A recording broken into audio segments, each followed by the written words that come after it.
encourage you to come, to socialize, get to know. I think I went around and I talked to everybody and said this is a difficult time, you know, when a person like my dad is not here anymore.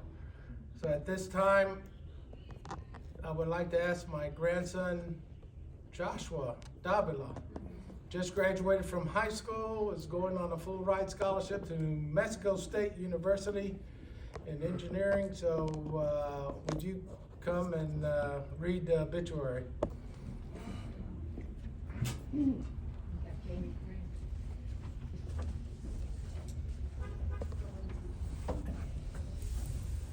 Hello everyone, my name's Josh. I am Poppy's great-grandchild, one of many. So let's begin. Sergio P. Zayas Alvarado, age 98, passed away from natural causes at the West Altamonte Nursing and Rehabilitation Center in Winter Springs, Florida on July 30th, 2024. Hailing from Barranquitas, Puerto Rico, he was the son of Pedro Zayas and Beatrice Alvarado. He enlisted in the National Guard before being called up to active duty to serve in the Korean War. Electing to remain in the service, he was stationed in Germany and Fort Sill, Oklahoma, where he was called to serve his country as part of a first major deployment of U.S. troops to Vietnam, of which he served 2 tours. Retiring from the Army after a career of 24 years, Sergio elected to move to Winter Springs, Florida, where he worked for 10 years at the Maxi Mart in the Orlando Naval Training Center. Finally retiring, he employed the last years of his life relaxing with family and friends. Sergio was married to Amparo Rodriguez for 70 years. He was the father of 7 children: Bruni, Sergio Jr., Janet, Jerry, Richard, Roy, and Arleen. He had 15 grandchildren and many great-grandchildren. He was preceded in death by his wife Amparo and son Richard. Sergio was a highly decorated infantry and artillery combat veteran, a soldier's soldier. Proud of his service to his country, a man who never smoked when everyone else did, a veteran who battled combat-related PTSD, and yet one day woke up and quit drinking and never drank again. His proudest accomplishment was becoming a U.S. Army drill sergeant, affectionately known as Smoke for many of his years serving in the artillery as a chief of firing battery, or the more common artillery mantra, Chief of Smoke. He epitomized the character of a senior non-commissioned officer. His soldiers adored him and leaders respected him. 6 of his children followed his footsteps in joining the armed forces of the United States. 3 of them, the U.S. Marine Corps, and 3 in the U.S. Army. He loved his music, especially the old Puerto Rican ballads. He loved nature. He had a photographic memory and could recite the names of all of the presidents of the United States, their spouses, every state and capital in the Union, to include the state bird. He had a keen collection of his childhood and family history. He enjoyed embellishing his stories about the Army and his youth on the farm in Puerto Rico. No one really knew how he learned English, but he did and spoke it very well. He would make friends at the drop of a hat, yet would not back down to anyone. He was a tough guy with a kind heart. He loved his siblings. In later years, he blessed his children by handing out cash, for he believed the old axiom, in God we trust, but everything else cash. He was the Don, or patriarch of the family, and will be sorely missed. Thank you.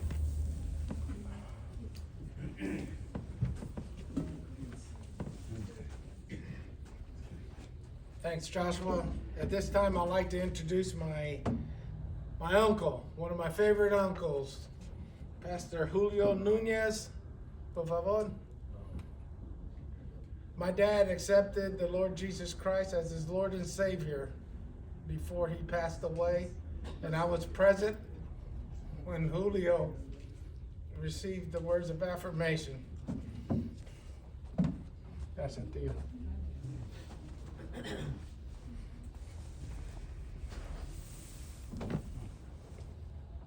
Dios le bendiga a todos. Amén. En este día, pues, realmente le damos los pésames a la familia Zayas, pero sabemos que solamente esto es una despedida porque Sergio aceptó al Señor en las últimas semanas que estuvo enfermo, y eso para nosotros, pues, una victoria y un regocijo. Y en este día quiero compartir con ustedes una palabra, y espero que esta palabra sea de gran bendición para todos ustedes. Sabemos que la vida es corta, la vida es bien corta, y yo creo que uno tiene que aprovecharla al máximo. Y quiero leer una escritura que se encuentra en Juan capítulo 5, versículo 24, que dice así: de cierto os digo, el que oye mi palabra y cree el que me envió, tiene vida eterna y no vendrá a condenación, sino que ha pasado de muerte a vida. Entonces nosotros creemos, hermano, el asunto de la salvación y la eternidad es una cosa que no se puede coger livianamente. Yo creo que esto es una cosa grande, y nosotros como gente que tenemos una noción clara de lo que es la vida, debemos de entender y hacernos una pregunta a nosotros mismos: ¿dónde vamos a pasar la eternidad? La vida es como una asignación temporal en este mundo, es una asignación temporal. Nadie va a estar aquí, hermano, quizás 80 años, 90 años, 100 años, pero realmente es una asignación temporal. La Biblia está llena de metáforas que enseñan la naturaleza humana de lo breve y lo temporal que es. Esta vida terrena se describe como un vapor, uno que corre rápido como un soplo de aliento, un rostro de humo. La Escritura declara: nosotros nacimos ayer, nuestros días en este mundo son como una sombra. Para hacer buen uso de tu vida nunca debes de olvidar dos verdades. Primero, la vida comparada con la eternidad es sumamente breve. Segundo, la tierra es tan solo una residencia temporal. Este lugar, hermano, es temporal. Aquí nosotros no vamos a estar mucho tiempo, pero yo lo veo a usted ahora y veo la importancia tan grande que cada ser humano tiene ante la presencia de Dios, y muchas veces como que nosotros no ponemos atención a una cosa tan importante como esta. Nosotros estamos acá ahora, pero en 50 años quizás casi todos los que estamos aquí no vamos a estar. Y realmente, hermano, si usted mira a su compañero, yo le voy a pedir en esta ocasión, mire a su compañero que está al lado y dígale esta palabra: usted tiene la imagen del Señor. Dígale eso: usted tiene la imagen del Señor. Cuando nosotros miramos lo que el Señor ha dicho, dice la Biblia, hermano, que Dios nos creó a su imagen y semejanza. Y eso es algo, hermano, que realmente tiene mucha importancia ante la presencia de Dios, porque hemos sido creados a la imagen de Dios. Entonces el propósito de Dios, hermano, es que el hombre viva toda una vida eterna ante su presencia, que viva para siempre. Porque el Dios no quiere la muerte del hombre, no quiere la muerte del hombre.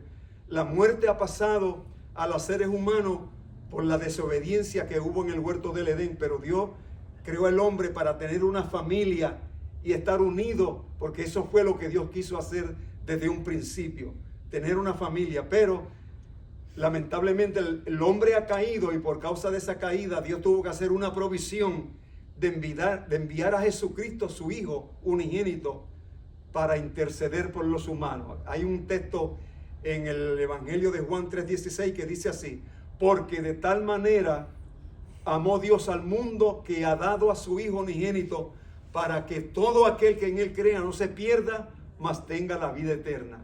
Y en este día usted tiene el privilegio de oír la voz de Dios, que está usando mis labios para expresarle un pensamiento, una reflexión de lo que conlleva en sí la vida. Y yo recuerdo que cuando estábamos en el nursing home estaba Jerry, y el Sergio no conocía, ¿no? Estaba con la mente en blanco, no sabía ni que Jerry estaba allí. Y Jerry me dijo: papi no sabe que yo soy Jerry, no conoce nada. Y yo le dije: yo voy a hacer una corta oración porque yo quiero ministrarle una vez más a tu papá. Y le dije: Sergio, ¿para dónde tú quieres ir? ¿Para arriba o para abajo? Y me dijo, no, para arriba yo quiero ir. Yo quiero ir para arriba. Y yo dije, bueno, eso es bien importante. Ha tomado una buena decisión. Hicimos una oración, hermano, y lo entregamos a la presencia de Dios. Y eso es una victoria grande. Amén. Que aunque nosotros nos dolemos porque es parte de nuestra familia, ¿verdad?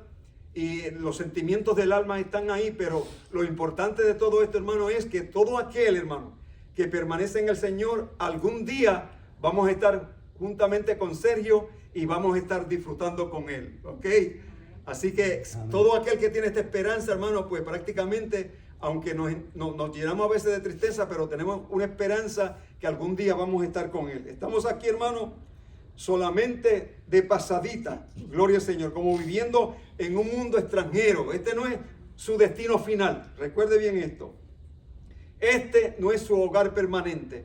Lamentablemente, hermano, el hombre se afana por tantas cosas que se afana el hombre, pero todo esto es temporal, hermano, todo esto es temporal. Estamos aquí y mientras estemos aquí vamos a disfrutar lo que Dios nos ha dado, pero recuerde eso, hermano, que lo importante de todo esto, hermano, es que nuestro corazón esté enfocado en el Creador que ha creado los cielos, la tierra, el mar, la vegetación, las estrellas, la luna, los planetas. Ese es el Creador grande que yo sirvo y que hay muchos de ustedes que también reconocen ese Dios que controla el universo. Es un privilegio, hermano. Escuche bien. Yo creo de todo corazón que el privilegio más grande que puede tener un ser humano sobre la faz de la tierra es ser un hijo de Dios. Tener a Dios en el corazón. ¿Sabe por qué, hermano? Porque eso es asegurar su vida para que cuando tengamos que pasar por esta situación, entremos a la patria celestial. Este sistema no es tan solamente, hermano, el tiempo del final. Estamos aquí solamente como de pasada, como le dije anteriormente, estamos aquí como peregrinos. Entonces tu identidad, hermano, tu identidad está en la eternidad. Y tu patria es el cielo. Cuando entienda todas estas verdades, dejará de preocuparte. ¿Por qué? Porque sabemos dónde estamos fundamentados. Estamos fundamentados, hermano, en una roca. En una persona que dijo y expresó y dijo nuestro Señor Jesucristo, yo soy el camino, la verdad y la vida. Y sabemos, hermano, que cuando estamos ubicados en Jesucristo, vamos a tener grandes bendiciones delante de la presencia de Dios. Quiere decir que ya la muerte, hermano, no nos va a tocar, porque prácticamente vamos a tener un cuerpo. La Biblia dice que todos aquellos que perseveran en el Señor y viven para Dios, van a tener el privilegio de tener un cuerpo semejante al que tiene Cristo. Un cuerpo glorificado, un cuerpo santificado, un cuerpo que ya no se enferma, un cuerpo que tiene la habilidad para entrar por las paredes. Una cosa terrible, ¿no? Es algo increíble, pero yo lo creo, porque si Dios lo dice, yo lo creo. Yo no argumento con eso.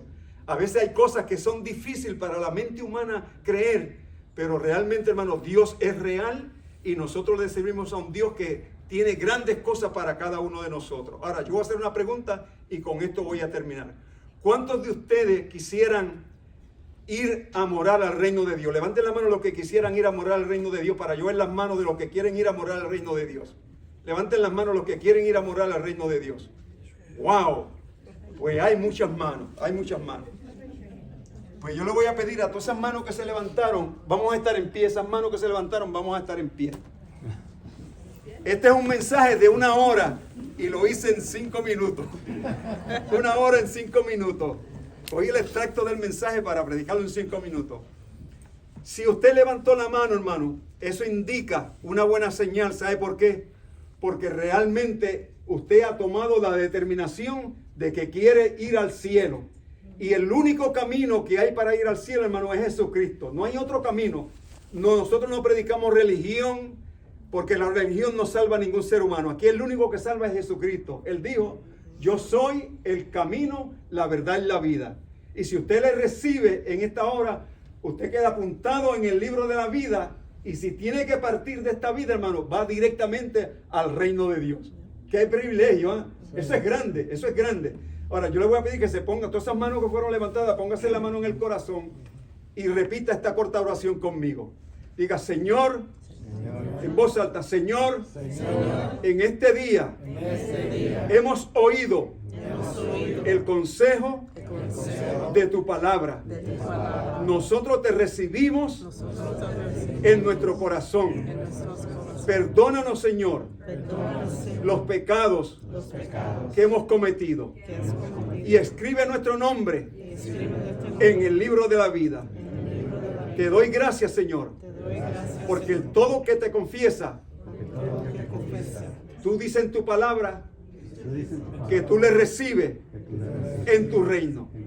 Y te doy gracias por el perdón y te doy gracias por la vida eterna que recibo en este momento. Y le damos un aplauso a Dios, hermano, a Cristo y a Dios y al Espíritu Santo. Un aplauso fuerte. Dios me le bendiga. Y nuestro hermano Jerry.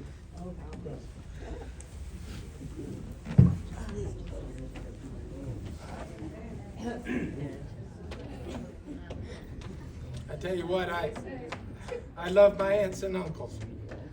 I love them. They're good people, good Christian people. So,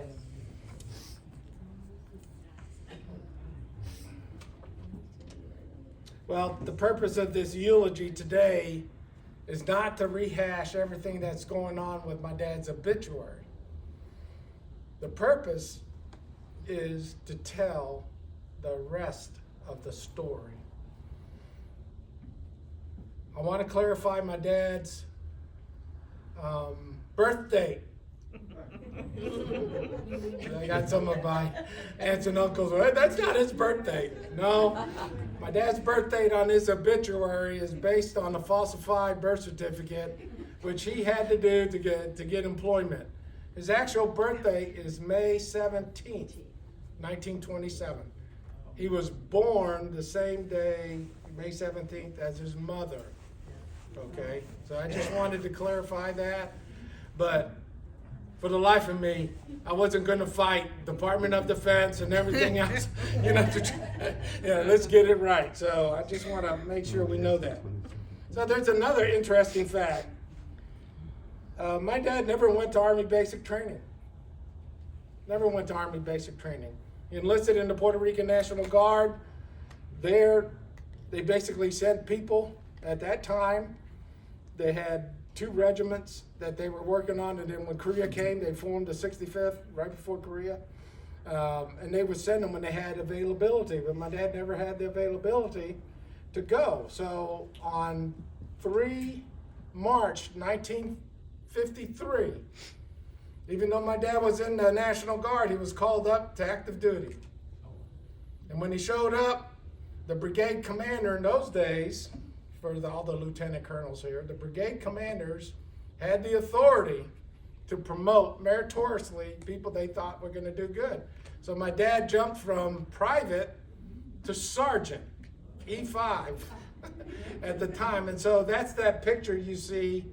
I think it's the small one over here. I thought it was staff sergeant. Yeah, but that's not a staff sergeant at that time. That was a sergeant E5 at that time. That was the rank.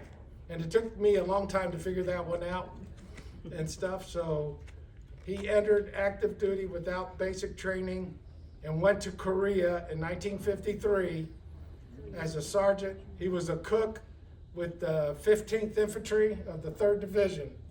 That's the unit he fought with in Korea. And he does have a lot of stories of which I'm not going to go through with the Chinese prisoners and stuff like that. The next thing is, and I have a hard time seeing, sorry. So in February of 1957, my dad decided to get out of the Army, and it's not really, that wasn't the proper term. He decided to hold off on his re-enlistment and go to Puerto Rico because he thought he could be a millionaire in Puerto Rico. Because before he went into the Army, he was a busboy at the Hotel Condado, and he said, man, I can make some cash. So he left, went to Puerto Rico for 3 months and realized he couldn't make it. Then he re-enlisted, this time in the artillery, okay?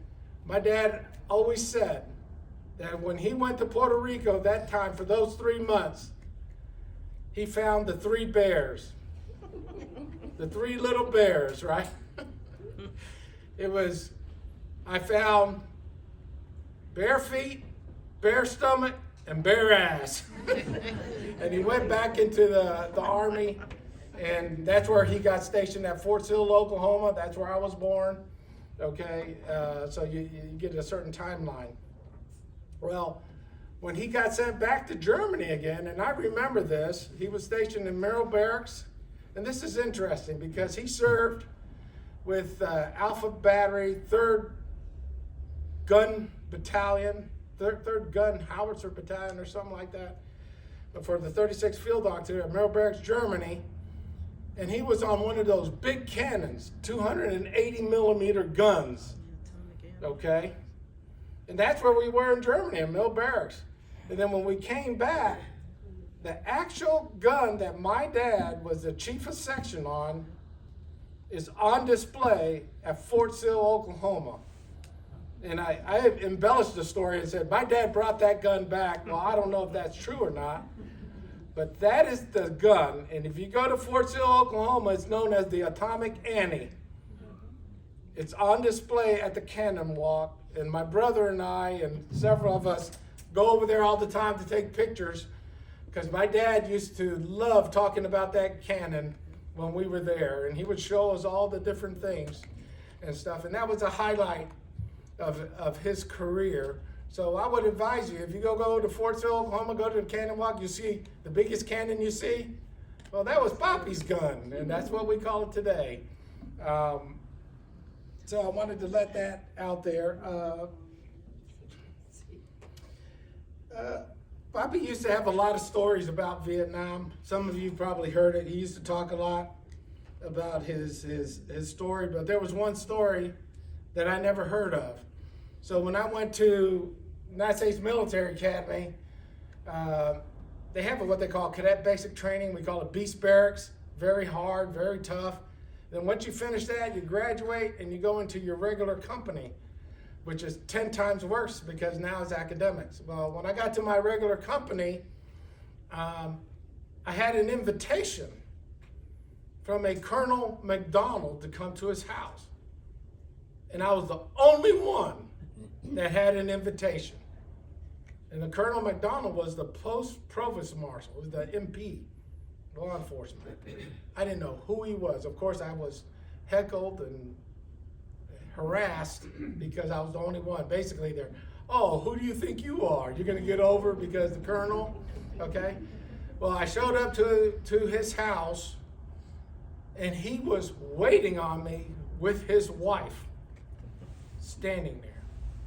And I walked in, you know, like a good beanhead. That's what they called the plebes at the time.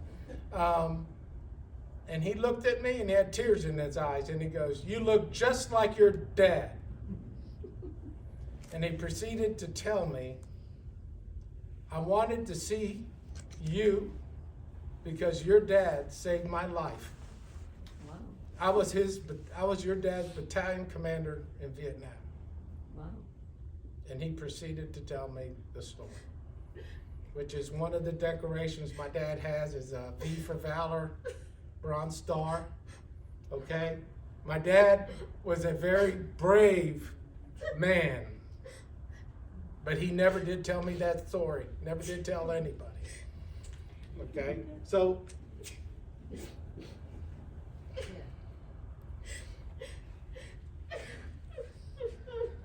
the other thing I can't figure out is when we were small, my dad came back from Vietnam and he went to Germany. My dad was a combat veteran at that time of Korea and Vietnam. We were in Germany, in Nuremberg, Germany. He was in an artillery battalion. Within 6 months, he was the only one with combat experience, and he had 7 kids, and within 6 months, he got orders back to Vietnam. And that's where my mom said, you know, we were kind of concerned. I was a little kid, about 8 or 9. Well, what are we going to do? And mommy looks at us, mala hierba no muere. Bad grass doesn't die. There ain't nothing going to happen to that old man. Okay. But we moved to Puerto Rico, and we did not know the family in Puerto Rico at all. And it was strange to us. And we got there, and we always went to English schools. We talked English at home. And we got to meet our cousins and their families. And you know, several of them are out here right now who I love to death. And I remember that time because it let me realize who my dad was and where he came from and who he is. Where's he get his love from? And what guides him? What principles guides him? And you know, how did he wrangle that? I don't know. And to make matters worse, when he went to Puerto Rico, Mommy had to go through an operation, right? And he had 6 months before he went to Vietnam. And during that 6 months, guess where he worked at? The National Cemetery, advising the people that their sons and daughters, well, the sons were killed in Vietnam before going to Vietnam again. You know, who could ever thought that one out? So the next step in my dad's career is after Vietnam, he packed up and we went back to Fort Sill, Oklahoma, which I remember like it was yesterday. My dad got to Fort Sill. He was assigned to an artillery battalion, and he had enough of it, and then he wanted to be a drill instructor. My dad became a drill instructor, drill sergeant in the Army at age 44. So for you colonels out there, you figured that one out. You're at that age now, probably. He became a drill instructor, and he loved it. He would go to work 3 o'clock in the morning, come home 6 and 7 o'clock. And he would make it a point that we're all there to eat with him, okay, at that time. My brother Jr. and sometimes me had to spit shine his boots. Mommy had to, you know, iron the starch and all that other stuff. And he has his campaign hat. There's a picture of him up there with my sister Bruni and my brother Jr. He was the epitome of a non-commissioned officer. And he took it serious. He would invite soldiers to the house all the time. And that's where we first started hearing the term smoke. Because my dad was a big BSer, and you could hear the soldiers go, "Oh, smoke! We don't believe that at all, smoke!" And we heard it all the time, so we started calling him smoke. When I was a captain in the Army, I was stationed as an assistant professor of military science at Rochester Institute of Technology. And when I first got there, there's always a reception for the new professors coming in, so I was invited to come there, and this is just the not wives, it's just the president of the university welcoming you. And I had a black professor come up to me, and he looked at me and he kept looking at me, and he finally asked, "Were you ever at Fort Sill, Oklahoma?" And obviously, "Yeah, I was born there." And he goes, "Was your dad a drill instructor, drill sergeant at Fort Sill, Oklahoma?" "Yeah, he was." And then he looked at me and he goes, "Your dad was my drill sergeant in 1970, right before I went to Vietnam." And he said, at that time, there was a lot of us, African Americans, blacks, that went into the Army, and we put a black cord around our wrist as signifying that they were proud, we were proud to be African American and black and everything else. And he said, your father, as the senior drill instructor, called every single black soldier in the battalion, which there was a lot, okay? If you understand the history of our country, there was a lot of them. And he got up on his little stool, and my dad's a little short guy, look at him, short guy, and he goes, "Hey, see all you guys with the cord around your wrist? Cut it off."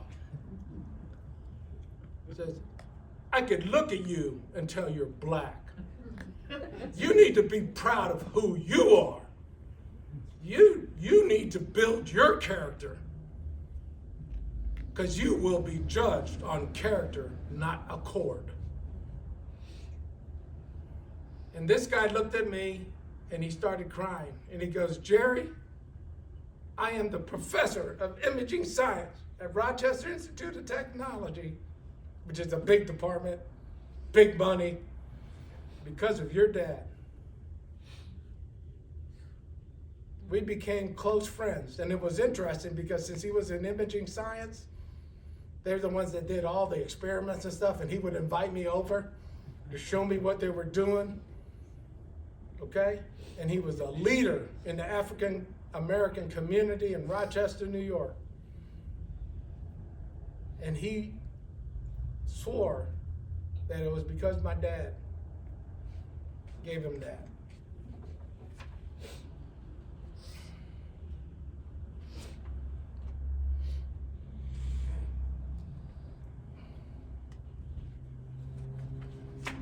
Give me a second. So, can't see.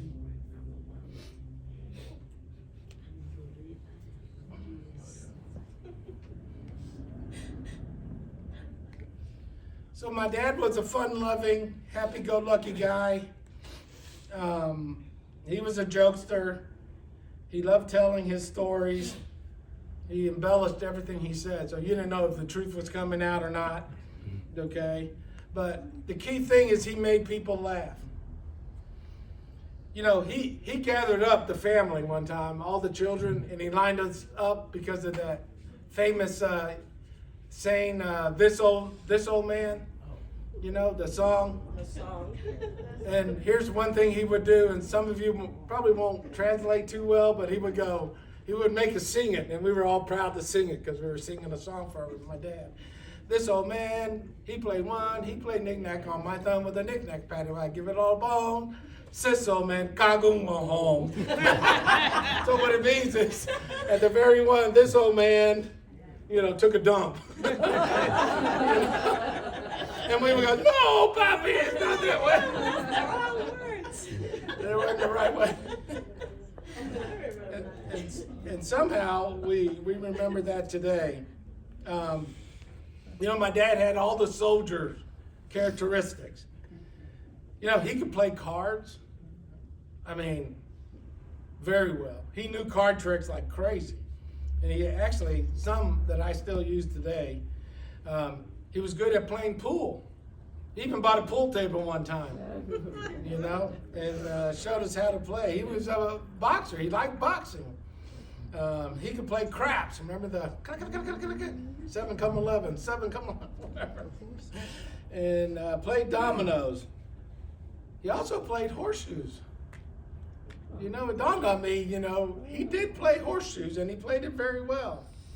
He loved his beer, okay? He loved his beer. Used to be where he would go on Sunday mornings and drink a case of beer every Sunday until he stopped, okay? In Germany, he would sit down with the whole case of beer on Saturday and just boop, boop, boop, one after another, okay?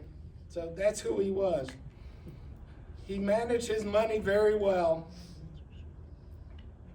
Did you know he used to send a monthly stipend to his mother? And you guys know. He sent a monthly stipend to his mother. He bought a gas station at one time in his life to try to help his brothers. He bought 6 houses. And then he had this saying, and I always remember this because he used to say it to me all the time. There are 2 things you will never see. Well, at that time, the president was President Trump. President Trump on KP, KP means kitchen police, working in the back, and me broke. And you know what? When Trump was president one time, we saw him serving the soldiers, you know, for Thanksgiving. And I told him, Bobby, you must be broke. There's the president on KP.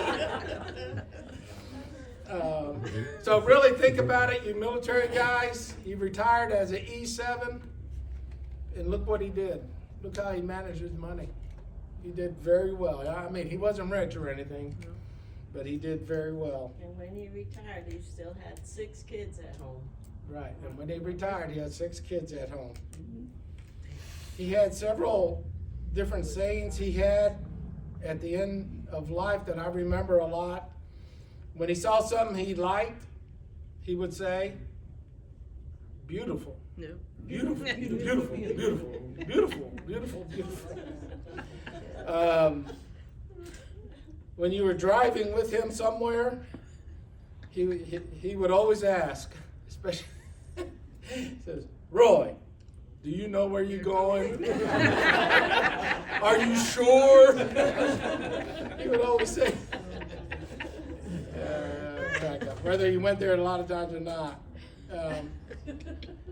And this happened a lot, especially with me, since I'm very anxious and very, I don't know, butthead, I guess. But he would look at me during a difficult situation, and he would grab my eyes and, eye contact, and he would look at me and say, Jerry, everything's going to be all right. So the term was, everything's going to be all right. Everything's going to be all right. The last one is, a lot of times you would hear him, when things would happen, you'd hear him go, oh boy. Oh boy. Oh boy. Those were the things that I remember. In conclusion, my father was a positive influence on many people. He was a happy-go-lucky guy. He was brave. So my dad has 3 Valorous awards. So he's got 2 Bronze Stars with V for Valor and 1 ARCOM, V for Valor, on there. And actually, Colonel McDonald was telling me the 2 Bronze Stars should have been a Silver Star, but they couldn't get it through.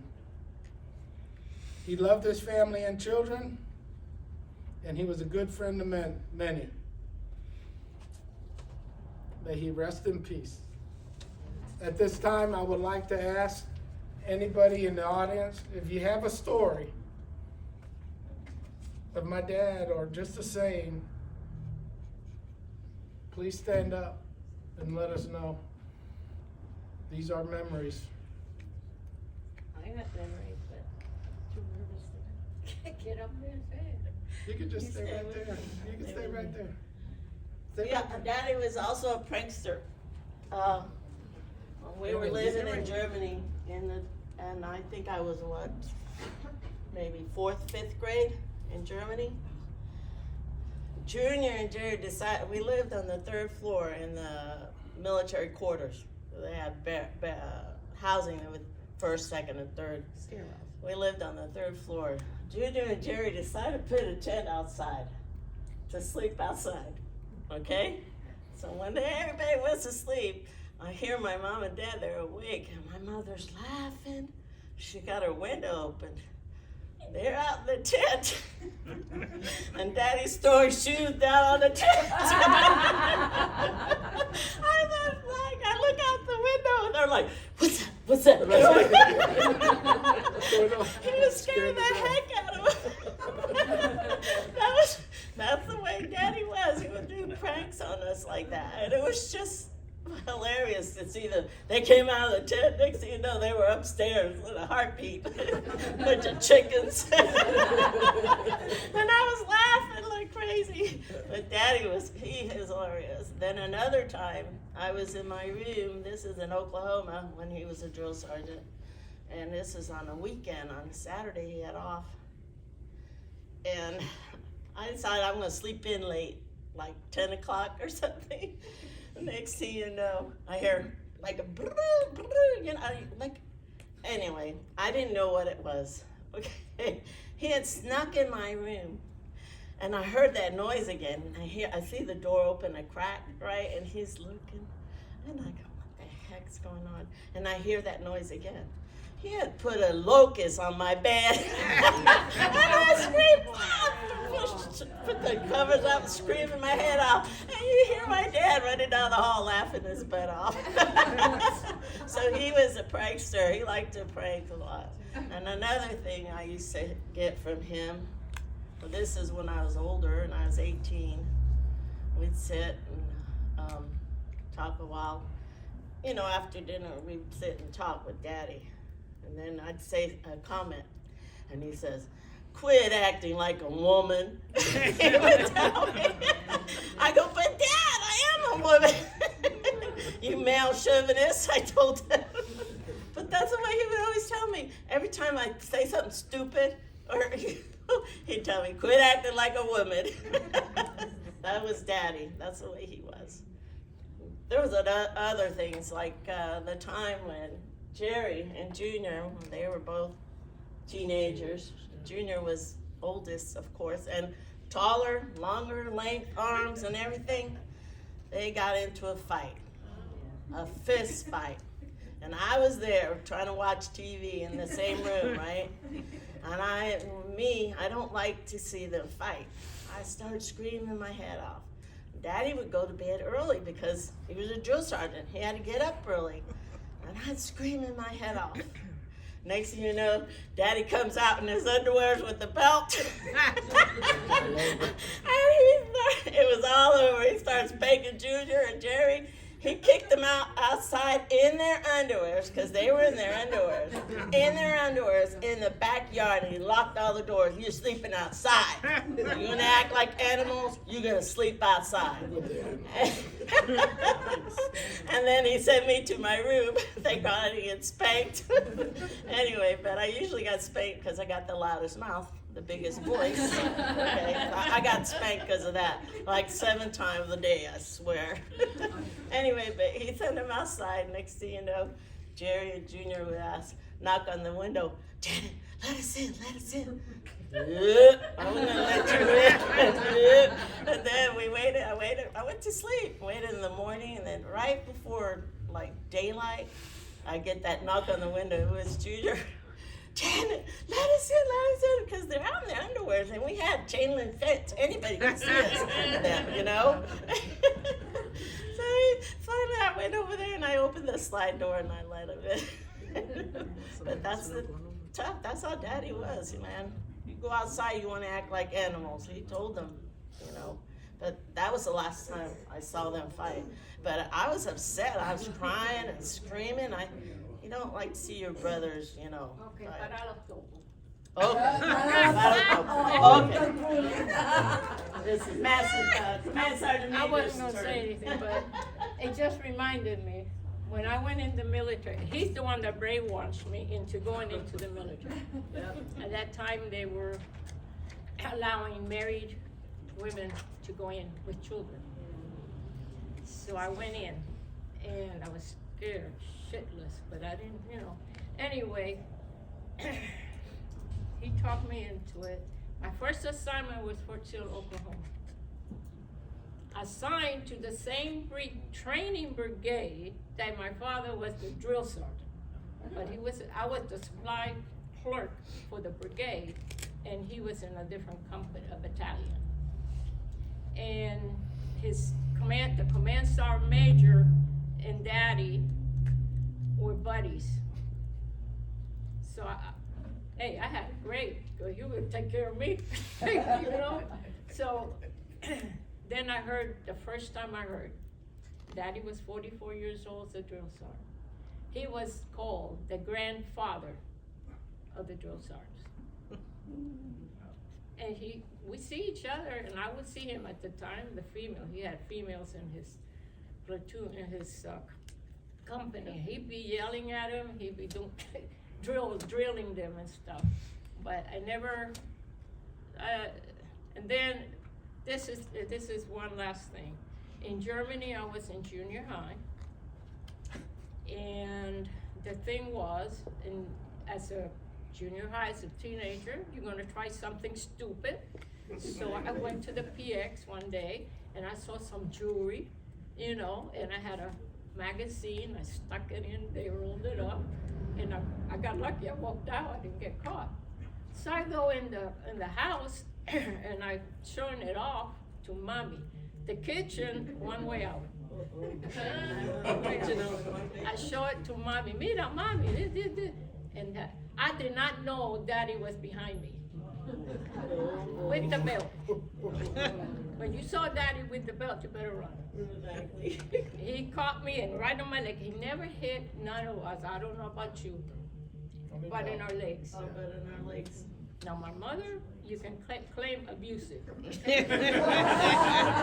But he always hit you with the belt. And then one time, I don't know what I did, the same year, same time, he caught me I hid in my closet.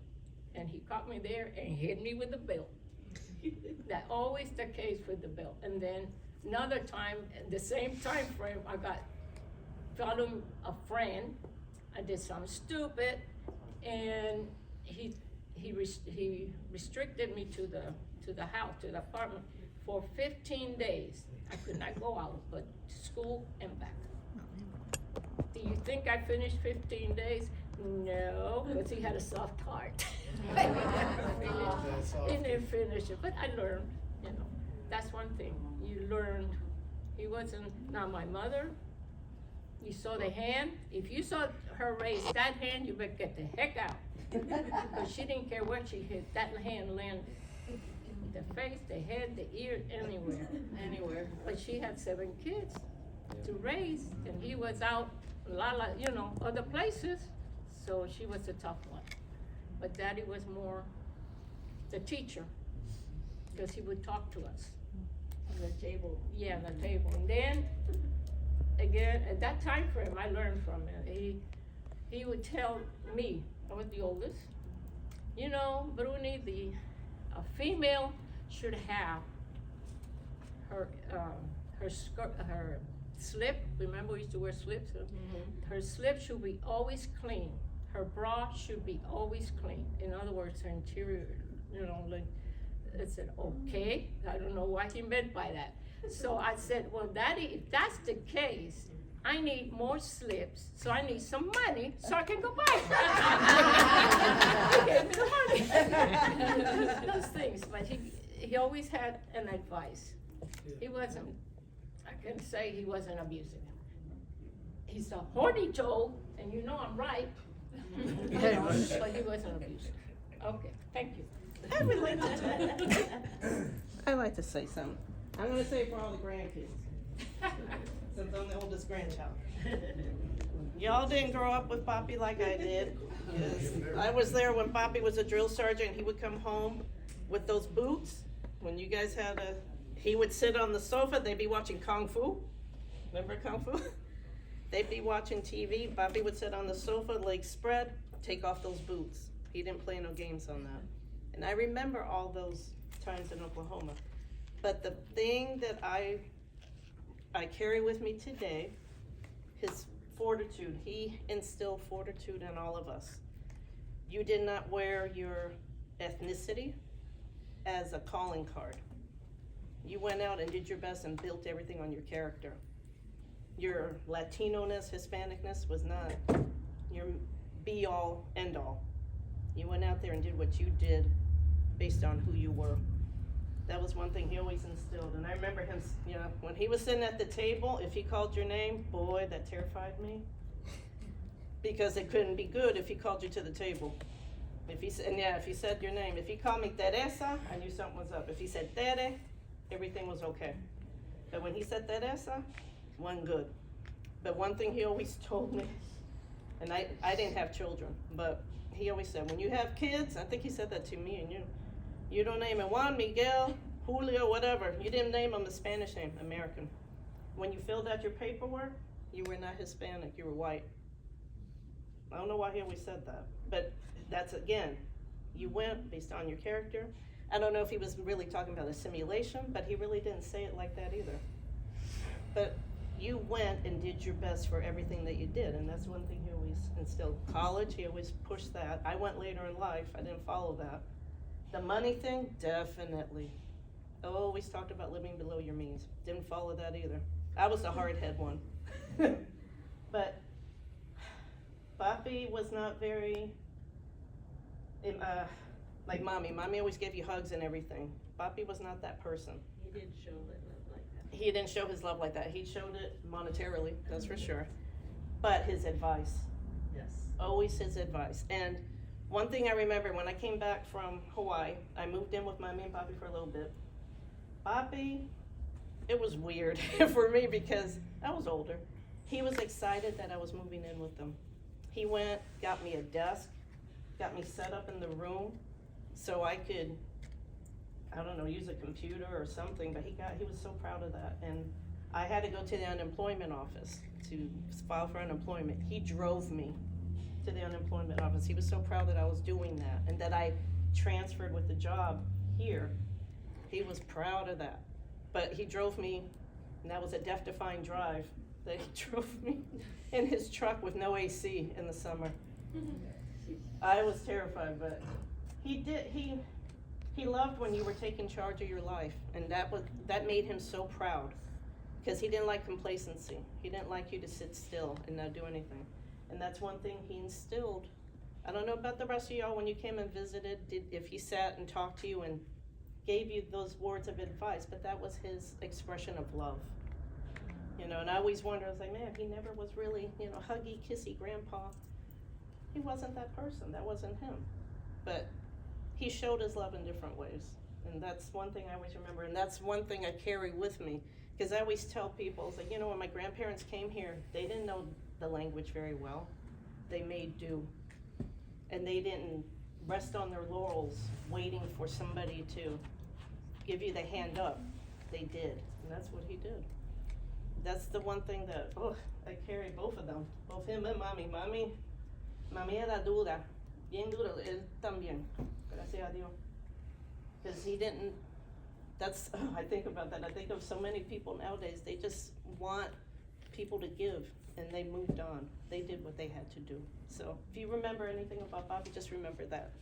He did everything moving forward. Thank you.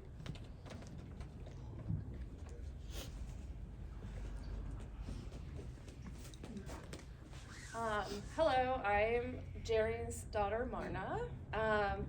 And my dad had kind of asked if I was going to come up and say something. And originally, I kind of like to sit towards the back and not participate. But this is my grandfather.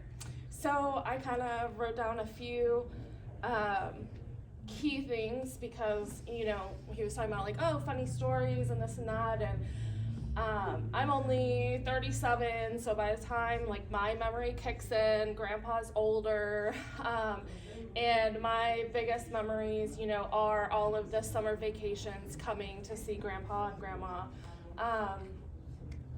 But being a girl and being kind of entertained by other things, I didn't have a lot of drawn out conversations with Poppy, and but he still left an impression on me, and I wanted to kind of just tell everybody what those legacies, in my opinion, are, because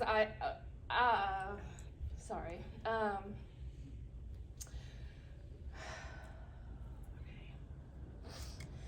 So my grandfather leaves a great legacy behind in all of us. One of the first ones that come to mind for me is the love of country and patriotism. Coming from a family where not only was my grandfather military, but 6 out of the 7 siblings were military. Both of my brothers are military, my mom's military. Like, that's a legacy that Grandpa started. He started that legacy, and that's a huge legacy, especially in the world that we live in today. And I don't think I would love America quite as much as I do if it wasn't for Poppy's legacy. The next one is education. Always education. How are your grades? What are you doing? Where are you going to college? What are you going to do with your life? Education was huge with Poppy, and that's one of the things I do remember is every time I would get drilled, you know, like, you got to do good. You can't succeed in this world without your education. Education is the key and power of success, and without that, you don't have that leg to stand on in this country. And I'm saving the best one for last.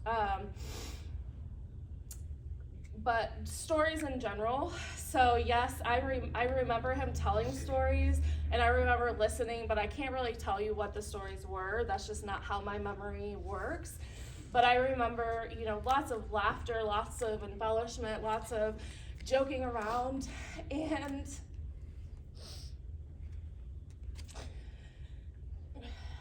growing up, I always felt very like identity crisis, like who am I? Because I didn't fit into the box that I was being put into. But every time I came to visit my Zayas side of the family, I'm like, this is my box. I am Zayas through and through. I have a little bit of my mom, but I am, my personality, I am loud, just like Janet. You know, I embellish stories just like my grandfather did. I mean, like, my friends make fun of me all the time, and I'm like, if y'all could just meet my dad's side of the family, you would understand. This is in my blood, it's DNA. And so whenever I kind of go to that identity crisis, I think of my grandfather, I think of the legacy that he's set out and who we are as a family, and that leads me into the most important legacy, in my opinion, is the sense of family and the sense of self. When I come to visit, even though I don't live here, I feel like I've never left. Lots of laughter, and laughter's so good for the soul. And of course, we all know Grandpa showed his love with money. And I mean, that was just Grandpa. And I would not have the life that I have if he did not do that. He suffered a lot through his life, and he did everything he could to make sure that his family had better. And that instilled in all of them, because I've seen it in all of my aunts and uncles. Every single one of them did everything they could in their power to make their families better. And I am the product of that, and I have had a great life because of that. And I hope that we can all carry that forward to just continue to make our generations better and not cripple them into the future, but to lift them up and to show them the importance of education and family. And, you know, money is important. I know we kind of all laugh, but at the end of the day, it's important, and how you use it and how you give it and how you share it with others is just as important. And that's just, you know, that's what came to mind when my dad asked me to speak, you know, it's like that's all the things that I think about when I think about my grandfather. And it's not gonna be the same, but he's always gonna be in my heart, and he's always gonna be in my life. And that's why his legacy will always be carried on through me and each one of you guys, so. Yeah. Well, let me say something real quick. I wasn't gonna say anything, but as you know, my dad advised all his children to join the military. Well, I was the only smart one. That's what I used to tell everybody. I did not want to join the military. So I went, worked out in the civilian world, and so I did my thing in the civilian world. But I did listen to Dad's advice when he told me that, Arleen, okay, you're not gonna join the military, that's good, but try to get a government job. So, okay, so that's what I did. I started with Seminole County government, then I decided to work for the state, and I was able to get a good retirement after 35 years. So that was one advice that I listened to Daddy. You were legal secretary. Yeah, I was the legal secretary, legal assistant. So I'm glad I followed that advice, because I don't know where I would have been if I didn't. So, yeah, the legacy of Dad will be the military, all his children and a few of his grandchildren. I'm not sure about the great-grandchildren, but a few of the grandchildren did live the legacy that Daddy liked. So, but except me. That's Right. right. But you That's followed a the lot of way his I- advice. Huh? Education. Huh? I said you followed the legacy of education. Well, I took his advice by getting a job where I could have a pension. It may not be military pension, but I got my state post. No, but So you that's and good. Roy. So That's that's good. why I'm happy that I followed his advice, and that's one thing I will always remember. Again, I was the smart one in the night. Yes. Okay. You followed Poppy's advice a lot. Huh? You followed his advice a lot. Oh, yeah, I did. That one I really followed. Hello. So I wasn't thinking about coming up here and saying anything, but I'm honored to say something for a great man. My father is Sergio Zayas Jr. He did 24 years in the Marines, following in his father's footsteps. And he really regrets that he cannot be here, and he's not here because of medical reasons.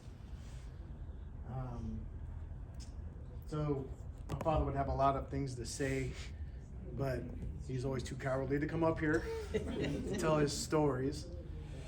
One thing he used to always say about his father is that he was very, very approachable. You can go up to Old Smoke about anything, and he would tell you like it is. He was 100% a realist. You know, good or bad, whatever it was, you didn't want to hear about it, he'll tell you. But he wouldn't admonish you for whatever you wanted to talk about. He wouldn't embarrass you or anything. You know, talk to you about drugs, talk to you about sex. Doesn't matter what it was. And that's the type of way he was a realist. And I'm gonna miss my old man. Would always call on Sundays. He seemed like he calls all you guys on Sundays. And he'd call him in the morning, early in the morning. He'd be like, "Hey, Old Smoke, what's going on?" And for about an hour, he listened to Poppy embellish his stories and, you know, shoot the shit. My dad always said that Poppy was king of the bullshitters. So, and it's true, yeah. So I never really got to see Poppy in his element, as many of the grandchildren, as you may have seen him in you know, Puerto Rico or whatever, y'all growing up. Except for one time, I remember we were in Florida. I can't remember when it was. It was probably about 15 years ago or something like that. We went to Florida. This is when y'all were in the older house in Winter Springs, right? Was it Winter Springs? I can't remember. And Poppy just kind of disappeared. And I'm like, where the hell's Poppy? And we go in the back, and he's in there. He's in that little shack that he had in the back. Yeah. And my dad was there too, and he had like a little fryer, and he was frying fish in it. And this little ghetto fryer, and it had like the wires were all frayed and sparking and whatever. And he was sitting there, little short old man. He had his wife beater, sweating. And you know, my dad was trying to keep up with that, and he's sweating. You could just tell he was struggling. And he was happy. He was just sitting there frying his fish. Oil was falling on the wood floor, catching fire, you know. But he wasn't thinking anything of it. He was just in his element. He was as happy as a clam with his little fryer, just shooting the shit, telling his little stories, lying. And and he loved his cadences. So you remember he always sing his cadences just out of nowhere. Oh, yeah. Yeah, he's always about the cadence. So yeah, he'll be missed. He definitely In has a English legacy. and in Spanish. I know my father's gonna miss talking to him on Sundays, hearing the stories, even if you heard the same stories 1,000 times, you know. Yeah, and he did leave one hell of a legacy, and that legacy is here in this room, and that legacy will carry on for many generations. So he'll be missed. Thank you.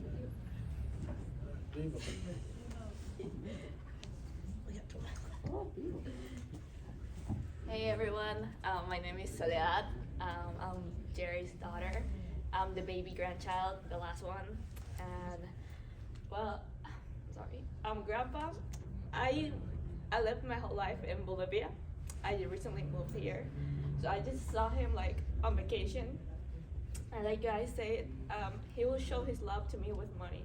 every time he saw me, he would give me some money. He would ask me if I needed something, if my mom needed something. He would always care for us. However, when I moved here, I get to see some part of him that most of you guys might not know.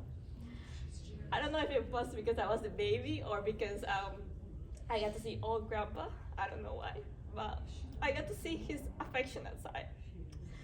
Every time I'll go see him, he will greet me with a song. He made up a song for me.